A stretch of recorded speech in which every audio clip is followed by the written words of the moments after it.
जी ने पूछा, पुत्र परेशान क्यों लग रहे हो? मैंने कहा, बाबा जी मुकद्दर ही ख़राब है, जो काम करता हूँ उल्टा, मेरे तो सारे काम ही उल्टे पड़ते हैं। बाबा जी ने पूछा, पुत्र तेरे दफ्तर में मोहर है? मैंने कहा, जी है। पूछा, ये भी जानते हो मोहर पर उल्टे अल्फाज लिखे जाते हैं? फिर फरमाया कि जानते हो वो सीधे कैसे होते हैं? फिर खुद ही कहने लगे कि जब मोहर अपना माथा कागज़ पर टेकती है तो उसके अल्फाज सीधे हो जाते हैं। तुम भी अपना माथा जाए नमाज पर टेको, इंशाअल्लाह सब उल्टे काम सीधे हो जाएंगे।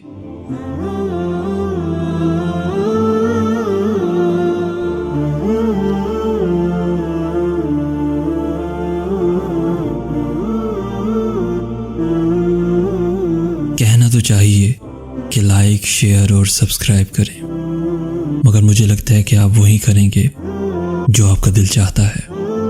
तो अल्लाह हाफिज़।